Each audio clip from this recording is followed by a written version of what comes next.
In case you were wondering if I'm actually going to eat a whole pizza before I actually start recording this video, that answer would be yes.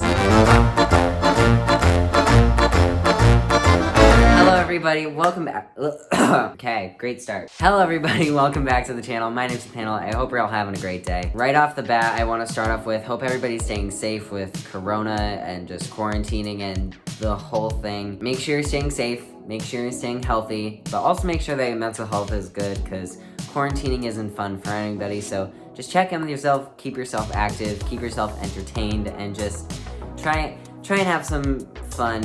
I know it's hard. With this channel, I like to keep things as lighthearted as possible, but I just want to check in with everybody. Hope you're all doing good. So today we are checking out a brand new-ish, it's been out for I think like around 2 months or so, a short film called Darker Colors. I ran into this short film from watching Film Riot. They're one of my most favorite film YouTube channels. On their channel, they are basically like Film Geek Heaven. I am not sponsored, but if you're watching this, hello there. This film is directed by Seth Worley. This film just looks so freaking cool. Listen to like the main theme for the short, and it has like a whole like 80s kind of retro vibe, and I've honestly been living in such like an 80s retro space lately because Dua Lipa, who some of you may know her as Dua Peep.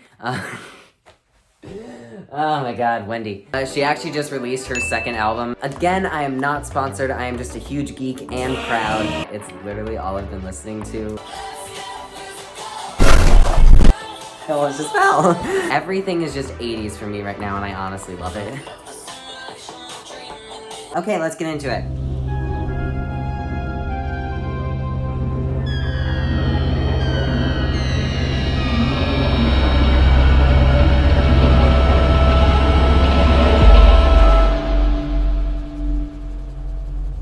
So throughout the film, we followed these three kids, Amber, Jack, and Bowman. Instantly, to me, the vibe was very Stranger Things from the main cast, the soundtrack, and pretty much the overall aesthetic, which I actually think helps this film out really well, since this short only has 12 minutes to work with and it has a lot of setup to do, as I don't want to say it's like the most complicated thing, like we're not talking about chemistry because that's a different story. So you gotta hit the ground running because you don't have a lot of time to work with. No way am I saying here that this film like copies Stranger Things in any way. All I'm saying is that since we're already so familiar with the type of vibe that this film gives off, it gives the full 12 minutes to allow this film to be its own thing, even though it is like another. So basically there's this pond. It kind of looks like, you know, like the gas puddles that you would like walk through when you were little, going into like the grocery store or something. I don't know, was I the only one who did that? But basically whatever goes into this pond becomes like brought to life or enhanced in some way. But we're not quite there yet, we'll get to that. So Amber, Jack, and Bowman, they're all drawing different weapons and stuff in order to kill something that we as an audience don't quite know what it is yet. They bounce back and forth with some amazing dialogue and color grading. Like the color grading in this film, mwah. And also the dialogue throughout the whole entire film, just, it's so genuine. Not even in the sense like, oh yeah, that just sounds like something a normal person would say. It sounds like an everyday kid would say, which if you ask me, like I'm not an expert writer, I've written a few things, but writing kids just seems so much harder to me than it is like, than older, back in my day. Every single line that they deliver and the delivery of the kids in this, like child actors aren't the greatest, but these kids are amazing. Give me the marker.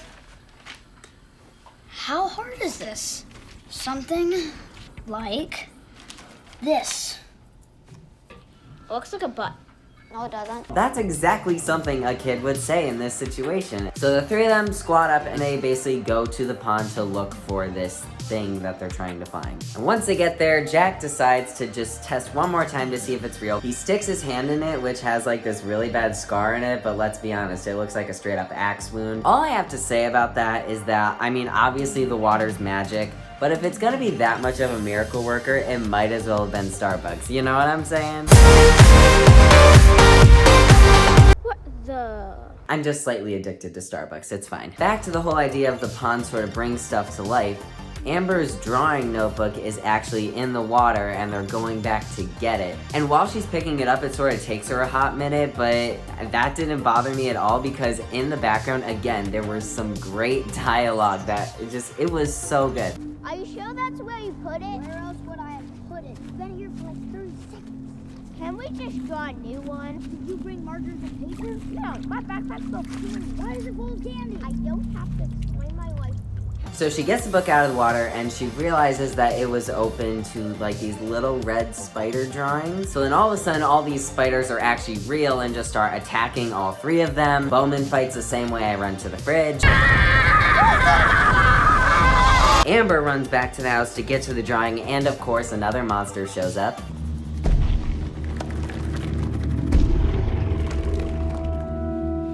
Oh, finally you're here, bitch. You got $1? Really suspenseful. Again, the color grading is mwah. And right before she gets got, Jack comes to save the day. So Amber grabs the marker, quickly runs back to the pond, and Jack is left to face the monster alone. He decides to fight off the monster by recreating one of the most iconic vines of all time.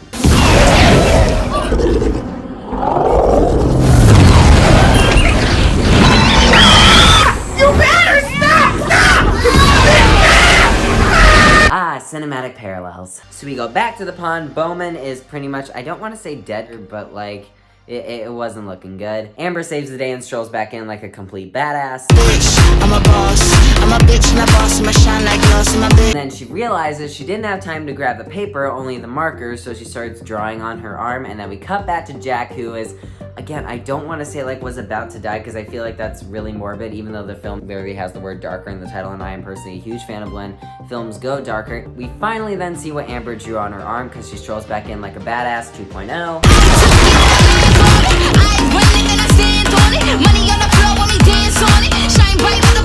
Can I just say, she went to the pond, back to the house, back to the pond, and then, I'm trying to map this out in my head. And then back to the house, and in like 5 minutes film time, so like the girl's a track star, just saying. So then we end the film with our trio finally facing this something that they've been hunting down the entire film, with legitimately one of the coolest VFX shots I've ever seen. You have to be into monsters. You couldn't be into like ponies or rainbows or something. You'd rather fight a pony? Wait, sorry, scratch that, that's the wrong one. Rewind. Couldn't be into like ponies or rainbows or something. You'd rather fight a pony? My little pony, my little pony. Ah, that's better. And the film finally finishes off with another great line. You should have drawn a bigger gun. The gun isn't the weapon.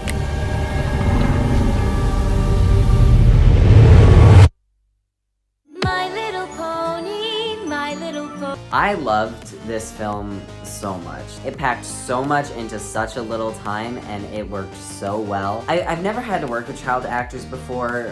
Well, honestly, with the way TV Studio acts sometimes. It's getting worse. Fellow TV Studio cult members, if you are watching this, I love you. And yes, we are a cult. We are very proud of that. We're not talking like Disney Channel level here. Like, these kids like are really good. Their delivery was so great, so genuine, and they were funny. It was so, I cannot stress enough how well done it was. And after I watched the film, I immediately watched the behind the scenes. Seth Worley, again, the director, was talking about how complicated this vision was, but the way that he was just kind of like, I have a vision and I'm just gonna try it, is just something that like really, really resonated with me. They say never work with kids or animals. So naturally, here I was, making a movie starring only kids and animals that I was gonna have to create from scratch. But on everything I've ever made, I've learned time and time again that the best way to find out if something's gonna work is to just try it. I made some films. Again, not saying I'm an expert, nowhere near it, but I've made some stuff. I've had some really ambitious ideas. Even now when I'm behind the scenes, I'm like creating some ambitious ideas that when I think about it, I'm like, this is really crazy and it's really hard to explain to people. I've gone through with them. I'm going to go through with ideas that I'm working on now. I can't really explain it, but it's just something that I really took to heart, and it's the best way that I could have thought that whole feeling could be summed up in a sentence. You could tell I just had fun. Not even just with the kids working together, but the whole cast and crew, and it really showed through. I can't tell you enough. Do not do this at home. It will blow up on you, okay? Okay. And I can't stress about how cool this film was. Please make sure that you check out the whole entire short film. I have linked it below. Go support this cast and crew. It is so well done. There are some great moments in the film that I didn't talk about here. Go follow everybody involved. Make sure to subscribe to Red Giant. Make sure to subscribe to Film Riot. Check out Future Nostalgia by Dua Lipa. Subscribe to the Film Crew. We're a film cult. It's pretty amazing. Breathe. That hurt. But yeah, please subscribe.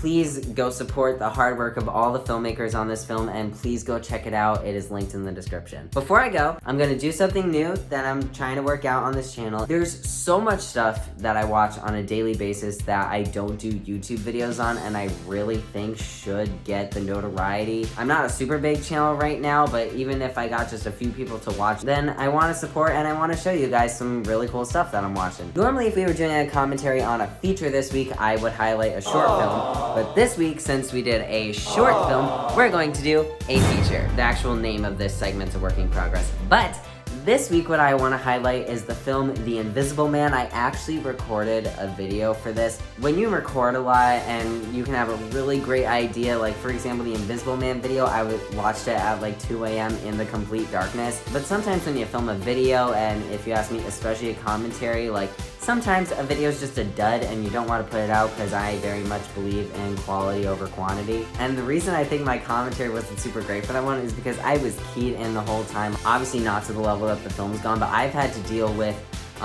leaving a similar hard situation in my personal life. As somebody who's left something like that and has survived and overcome something like that, they handled it so well in the process of like right after to a little bit after, obviously not the whole horror stuff, but just that baseline leaving a relationship like that, like they represented it really well if you ask me. And the film was purposely shot so that in every single shot somebody could be standing behind the main character, but obviously they're invisible, which just elevates it so well. So make sure you go check out The Invisible Man. It is such a good movie. I highly recommend it. That is gonna do it for me here today. I hope you guys all enjoyed. Once again, please check out Darker Colors. I can't stress enough, it is so good. And check out The Invisible Man, and also please subscribe.